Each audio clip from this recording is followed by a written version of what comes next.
आदाब, सत श्री अकाल, जय भीम। जिन दिनों हम लोग यूनिवर्सिटीज में पढ़ते थे, विश्वविद्यालयों में पढ़ते थे, दुनिया भर की किताबें मिल जाती थी यूनिवर्सिटी रोड पर, शहरों में, स्टोर्स पे, पुस्तकालयों में, लेकिन बाबा साहब की किताबें नहीं मिला करती थी। और मिलती भी थी तो यदा कदा कोई एक छोटी सी किताब मिल गई।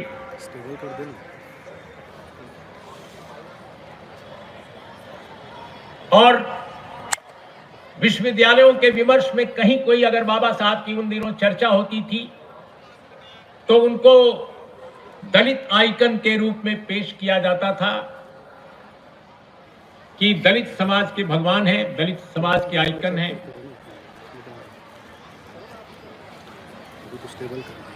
लेकिन जैसे जैसे इस देश की समस्याएं बढ़ती गईं, जैसे जैसे इस देश के लोकतंत्र के सपने सिकुड़ते गए, हमारे लोकतांत्रिक विमर्श में लगातार समस्याएं पैदा होती गईं,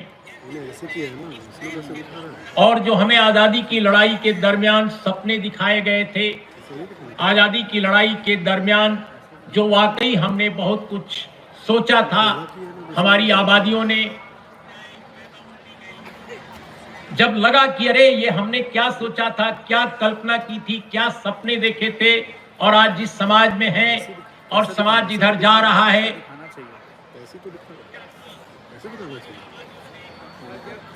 वो कुछ समझ में नहीं आ रहा है।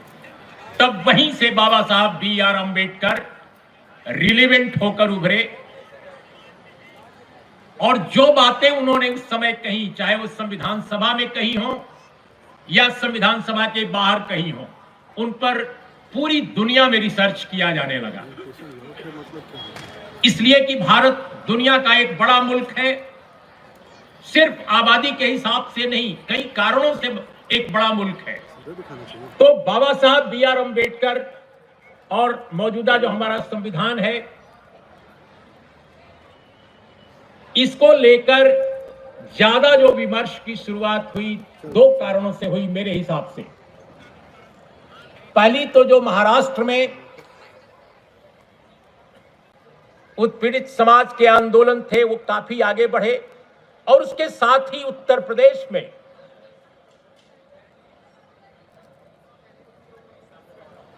कांशीराम का एक राजनीतिक नेता के रूप में अभ्युदय, एक विचार के रूप में, एक राजनीतिक कार्यकर्ता के रूप में, मार्गदर्शक के रूप में उनका अभ्युदय, उसने बाबा साहब B.R. अम्बेडकर के पॉलिटिकल रिलेवेंस को एक बार फिर से रेखांकित किया। और जो अन्य जो मैंने कारण गिनाया कि जो जो बातें बाबा साहब ने की थी उनको री इन्वेंट किया जाने लगा, क्योंकि जो दावे किए गए थे आजाद होते समय और आजादी से पहले, वो सब बिखर गए, और लोगों के सपने भी। दोस्तों, आजादी की लड़ाई में अगर देखा जाए तो कोई एक धारा का आंदोलन ये नहीं था, अलग अलग धाराएं थी। एक धारा थी जो कांग्रेस पार्टी की थी, और कांग्रेस एक पार्टी उस समय नहीं थी, आंदोलन था। एक बड़ा फ्रंट था, एक बड़ा फोरम था, तरह तरह के विचारों के लोग कांग्रेस में थे एक दौर में। उसमें कम्युनिस्ट भी थे, सोशलिस्ट भी थे, मध्यमार्गी भी थे, उग्र और गर्मवादी भी थे, हर तरह के लोग थे। तो कांग्रेस का एक फ्रंट था जो आजादी की लड़ाई में सक्रिय था।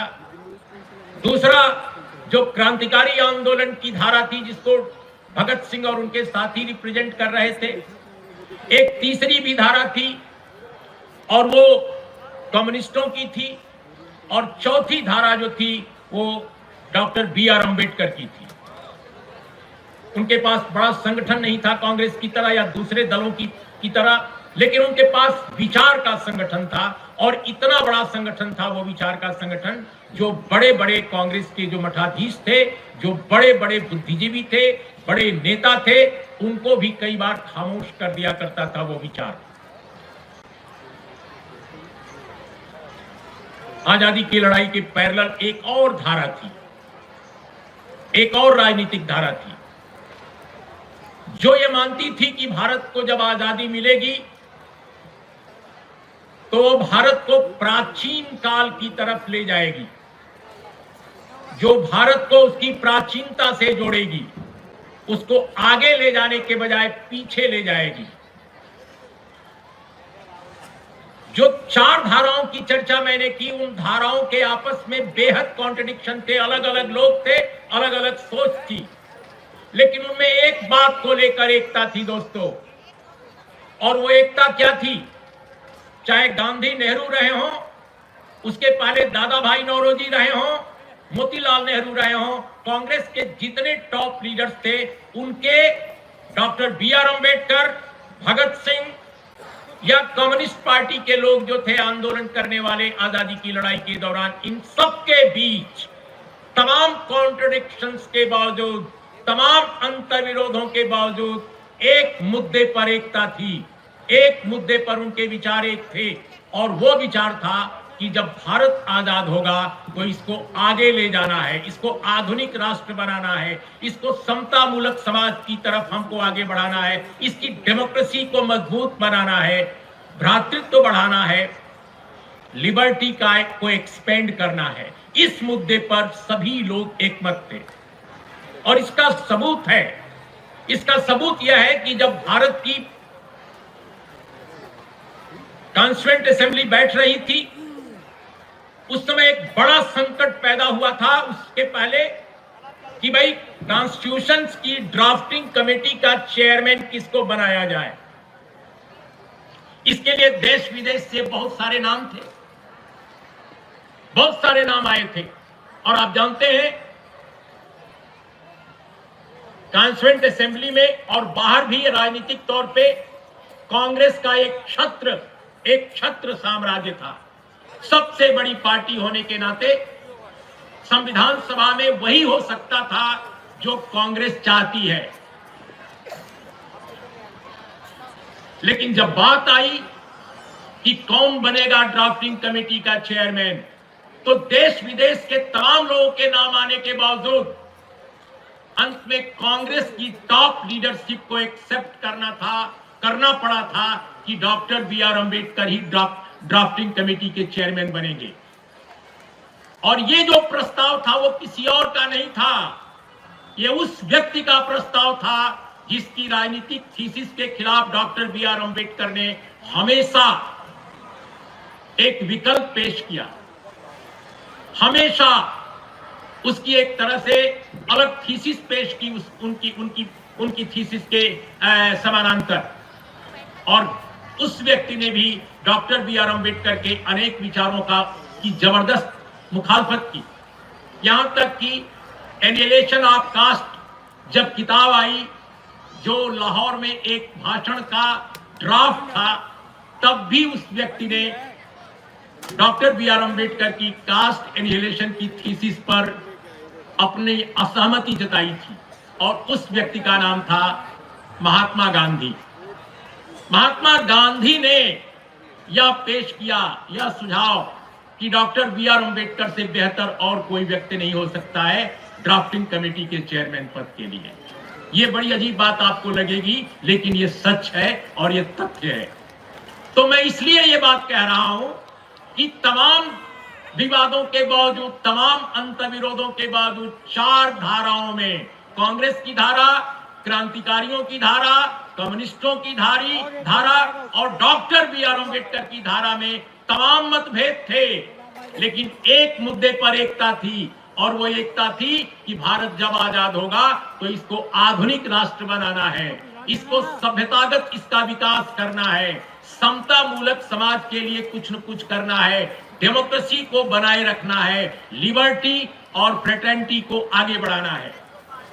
अब कोई शब्द जिनके केवल में हो सकता है कि कुछ लोग केवल शब्दों में ये बात कह रहे हो, कर्म में उनकी रुचि ना हो, लेकिन डॉक्टर बी.आर. अंबेडकर के लिए इन शब्दों का अर्थ ये था कि वो उनके लिए शब्द और कर्म में कोई भेद नहीं था। वो सचमुच इन शब्दों को जीते थे। और यही कारण है कि संविधान में अनेक मुद्दे ऐसे हैं जो डॉक्टर बी आर अम्बेडकर की इच्छा के अनुसार नहीं है। बहुत सारे अम्बेडकराइट आपको बताएंगे, बहुत सारे लोग कह देते हैं कि ये संविधान डॉक्टर बी आर अम्बेडकर के सपनों का संविधान है। जी नहीं, भारत का संविधान डॉक्टर बी आर अम्बेडकर के सपनों का संविधान नहीं है, लेकिन प्रियम्बुल डॉक्टर बी आर अम्बेडकर के सपनों का प्रियम्बुल है। भारत के संविधान का जो प्रियम्बुल है वो डॉक्टर बी आर अम्बेडकर ने जो चाहा वही हुआ। एक एक शब्द जो जोड़ा गया है प्रियम्बुल में, जो शब्द आए हैं, ये बाबा साहब के अपने शब्द हैं, जिस पर प्रचंड बहुमत के साथ, प्रचंड बहुमत ही नहीं, लगभग पूरी तरह यूनानिमस एक व्यू उभर कर आया और उनको एडॉप्ट किया गया। लेकिन अनेक मुद्दों पर बी आर अम्बेडकर संविधान सभा में असहमत होते थे। कई बार वो जाहिर नहीं करते थे, लेकिन जब ग्रुप मीटिंग होती थी उस वक्त वो जाहिर करते थे। और यही कारण है कि जब कॉन्स्टिट्यूएंट असेंबली चल रही थी संविधान बनाने के लिए, तो बाबा साहब ने अनुसूचित जाति फेडरेशन की तरफ से यूनाइटेड स्टेट्स ऑफ इंडिया नाम से एक वैकल्पिक संविधान की रूपरेखा पेश की थी। ये बात कम लोगों को याद हो, लेकिन जिन लोगों ने बाबा साहब के कलेक्टेड वर्क्स को पढ़ा है उनको जरूर याद होगा कि बाबा साहब ने क्यों एक वैकल्पिक संविधान की बाकायदा थीसिस पेश की थी।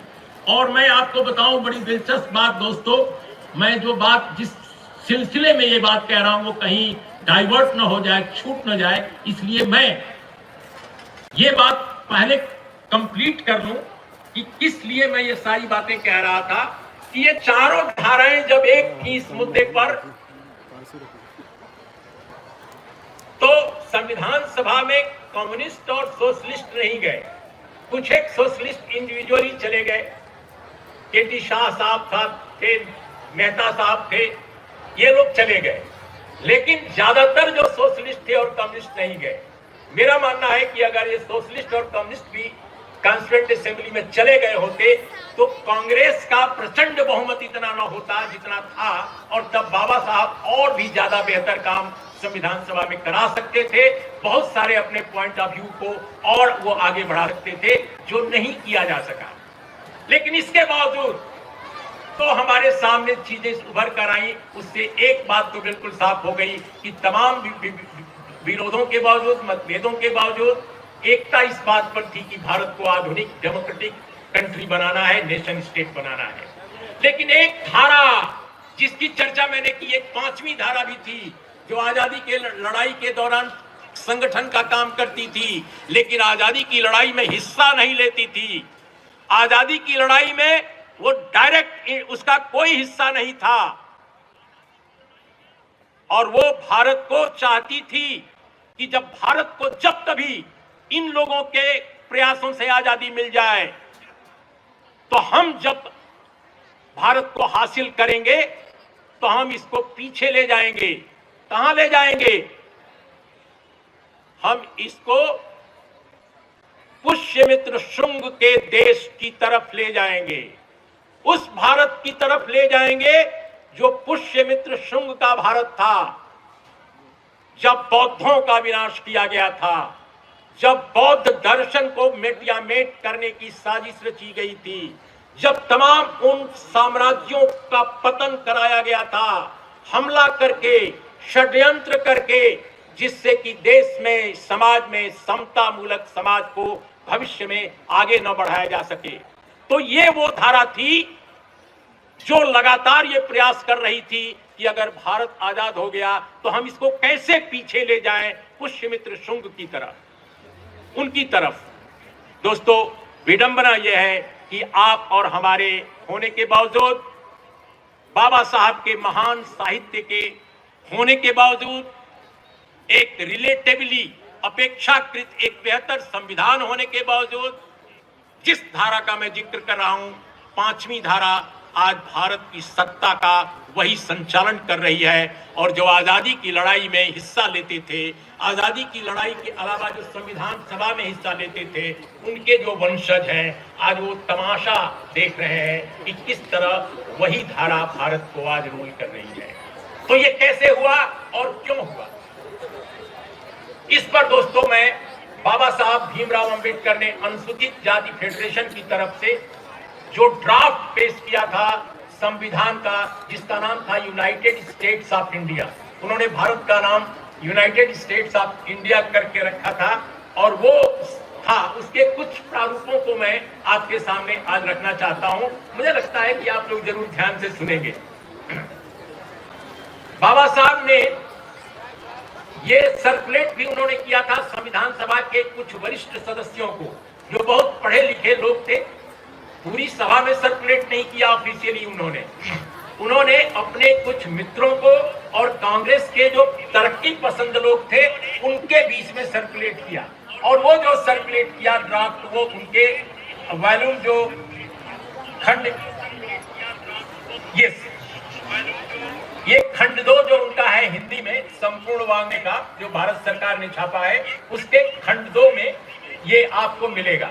और वो जो कुछ बातें हैं वो मैं आपके सामने रखना चाहता हूं। पहली बात जो उन्होंने कहा था कि राज्य यानी इंडियन स्टेट किसी भी धर्म को अपने राज धर्म के रूप में मान्यता नहीं देगा। यानी इंडियन स्टेट किसी भी धर्म को राज धर्म के रूप में मान्यता नहीं देगा। ये पृष्ठ 164 खंड 2 संपूर्ण वांग्मय में दर्ज है। दूसरी बात जो बहुत महत्वपूर्ण थी कि भारत जब आजाद होगा, जब अपना समाज होगा, अपना राष्ट्र होगा और उसको संचालित करने की शक्तियां जब अपने लोगों के हाथ में होंगी, तो जितनी इंडस्ट्रीज होंगी बड़ी, जितनी प्रमुख इंडस्ट्रीज होंगी, वो सभी सरकारी क्षेत्र में होंगी। आपने सुना क्या कहा था बाबा साहब ने? सभी प्रमुख इंडस्ट्रीज पब्लिक सेक्टर में होंगी, सरकारी क्षेत्र में होंगी। ये बाबा साहब के अपने ड्राफ्ट में ये बाकायदा दर्ज है। इसके अलावा जो प्रमुख उद्योग नहीं है किंतु बुनियादी हैं, जो प्रमुख यानी बड़े उद्योग नहीं है लेकिन जो बुनियादी हैं, वे राज्य या उसके द्वारा स्थापित निगमों के तहत चलेंगी। निगमों मतलब कारपोरेशन। तीसरी बात जो बाबा साहब ने कही थी, कृषि जो है वो राज्य उद्योग होगा। कृषि जो है राज्य उद्योग होगा। राज्य मतलब देश, यहां राज्य का मतलब है इंडियन स्टेट। पांचवी बात क्या कही थी? राज्य जो है इंडियन स्टेट अर्जित भूमि को मानक आकार के फार्मों में विभाजित करेगा और उन्हें गांव के निवासियों को पट्टेदारों के रूप में कुटुंबों के समूह से निर्मित आगे दी गई शर्तों पर खेती के लिए देगा।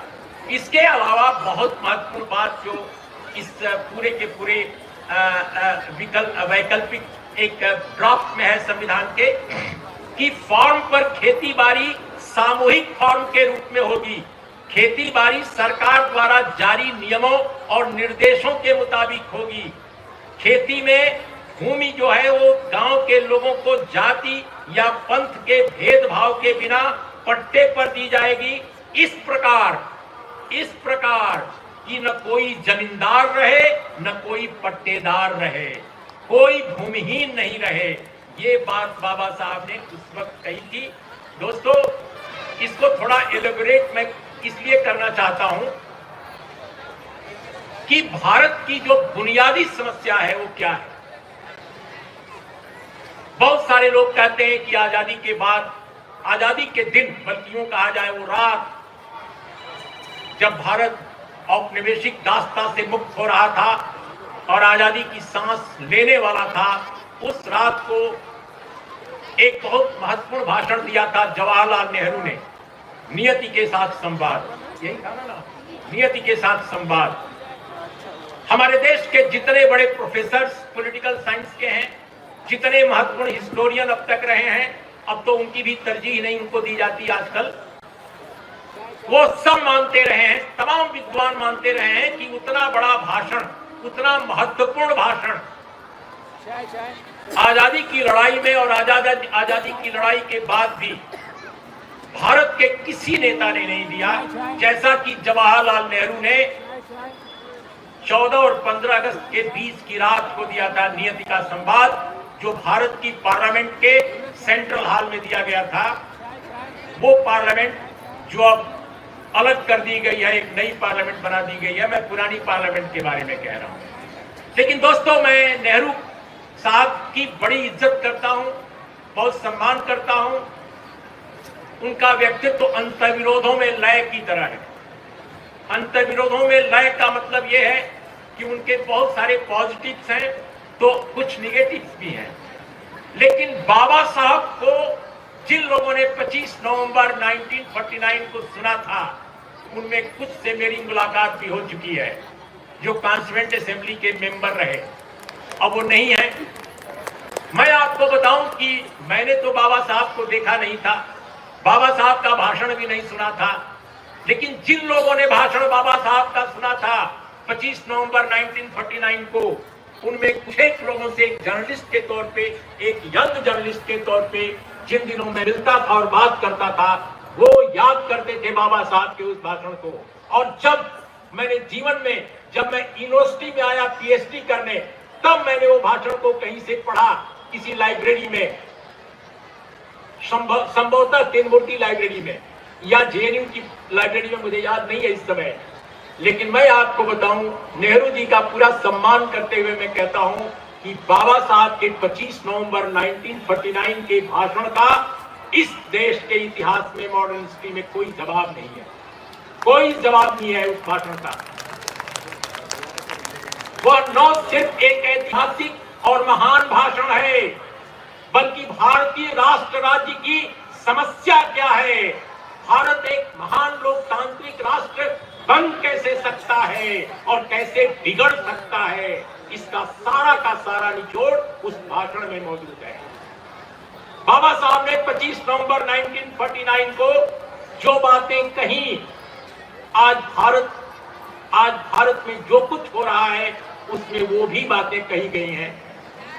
और जिन बातों को लागू करके बाबा साहब की ये देश इस मौजूदा विपत्ति काल से बच सकता था, ये जो मौजूदा आफत का काल है, विपत्ति का काल है, डिसास्टर का काल है, विनाश का काल है, लोकतंत्र के नाश का काल है, इस काल से भारत बच सकता था अगर डॉक्टर बी.आर. अम्बेडकर के 25 नवंबर 1949 के भाषण को पहले शब्द से लेकर आखिरी शब्द तक अगर लागू कर दिया होता भारत की सरकारों ने, तो आज ये दुर्दिन नहीं देखने पड़ते।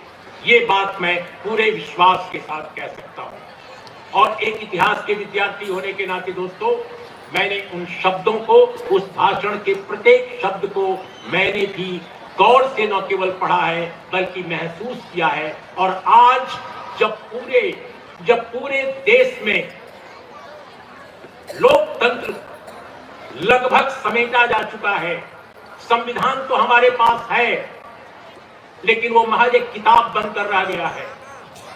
संविधान को एक बड़ी बिल्डिंग के ऊपर एक मूर्ति की तरह बनाकर रख दिया गया है,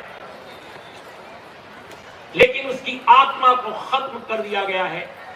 दुनिया के बड़े इलाकों की बात मैं कर रहा हूं, यूरोप के तो देशों में नहीं, लेकिन दुनिया के कई ऐसे देश हैं, खासकर लैटिन अमेरिका में भी हैं, अफ्रीकन कंट्रीज में भी हैं, और अगर देखा जाए तो यूरोप में भी सुगबुगी शुरू हो चुकी है। यूरोप के कई ऐसे मुल्क हैं जहां वो चीजें आ चुकी हैं जिनकी मैं चर्चा कर रहा हूं कि वहां पर अनेक ऐसे राष्ट्र हैं, अनेक ऐसे राष्ट्राध्यक्ष हैं जो डेमोक्रेसी की बात करते हैं, लेकिन जो वो काम कर रहे होते हैं उसमें डेमोक्रेसी नाम की कोई चीज नहीं होती है। भारत में वही हो रहा है। भारत में जो कहा जा रहा है उसके ठीक उल्टा किया जा रहा है, ठीक उल्टा किया जा रहा है। लेकिन ये क्यों ऐसा हो रहा है? क्योंकि हमने, बाबा साहब ने जो सुझाव दिए थे 1949 में 25 नवंबर को, उन्होंने क्या कहा था? उन्होंने ये कहा था कि संविधान में कुछ एक बातें कह के दूसरे विषय पर आ जाऊंगा, नहीं तो इसमें विलंब हो जाएगा और अपनी पूरी बात नहीं कह पाऊंगा। बाबा साहब ने कहा था कि भाई संविधान, अच्छा संविधान, ये उनके शब्द नहीं है, मैं अपनी ओर से कह रहा हूं, लेकिन बात उन्हीं की है, लेकिन वाक्य मेरा हो सकता है, शब्द सब मैं कोट नहीं कर रहा हूं। बाबा साहब का कहना था कि एक अच्छे संविधान का मतलब तभी है जब वो अच्छे लोगों के हाथों में हो। हम एक सुंदर संविधान बनाकर भी कुछ भी सुंदर नहीं कर सकते अगर वो असुंदर लोगों के हाथ में चला जाए। आज संविधान हमारा जितना भी सुंदर है, लेकिन वो बेहद असुंदर लोगों के हाथ में है। उनके विचार, उनके शब्द, उनके कर्म, सब कुछ असुंदर है। तो आप एक सुंदर संविधान से असुंदर लोगों के हाथों क्या कुछ हासिल करेंगे, आप कल्पना कर सकते हैं। बाबा साहब ने यही कहा था। बाबा साहब ने दूसरी बात कही थी कि पॉलिटिकल डेमोक्रेसी इनफ नहीं है, political democracy is not enough. Social democracy के बगैर पॉलिटिकल डेमोक्रेसी लंबे समय तक सरवाइव नहीं कर सकती है। सोशल डेमोक्रेसी से उनका क्या मतलब था? सोशल डेमोक्रेसी से उनका मतलब था समानता, स्वतंत्रता, भ्रातृत्व। ये जो तीन एलिमेंट्स है, तीन जो ये कंपोनेंट है पूरी प्रक्रिया के, इनको जिस समाज में ऑर्गेनिक तौर पे आप इंजेक्ट नहीं कर रहे हैं, अगर लोगों के, अगर उसको जैविक ढंग से मैं बात करूं तो अगर हमारे आपके मिजाज में या हमारे डीएनए का हिस्सा वो नहीं बनते हैं, इसको ज्यादा और मैं अगर बायोलॉजिकली कहूं तो अगर हमारे आपके डीएनए का पार्ट नहीं बनते, समानता, स्वतंत्रता, न्याय और भ्रातृत्व जैसे अगर ये कंपोनेंट जो हैं अगर नहीं बनते, ये वैल्यूज नहीं हमारे अंदर आते, तो हम सोशल डेमोक्रेसी नहीं हासिल कर सकते। बाबा साहब ने ये कहा था। और इसीलिए आप चाहे जितना अच्छा संविधान बना लें, एक व्यक्ति और एक वोट का सिद्धांत आप लागू कर दें कि हर व्यक्ति का एक वोट होगा, जो व्यक्ति हैं वो अपना वोट कर देंगे, लोकतंत्र तो आ गया, हम यही समझ लेंगे। लेकिन बाबा साहब यही अलर्ट कर रहे हैं, यही चेतावनी उस समय दे रहे हैं 25 नवंबर को कि जी नहीं होगा। जब तक सामाजिक और आर्थिक रूप से आप उनको बराबरी में नहीं लाते। हमारी सरकारों ने समझा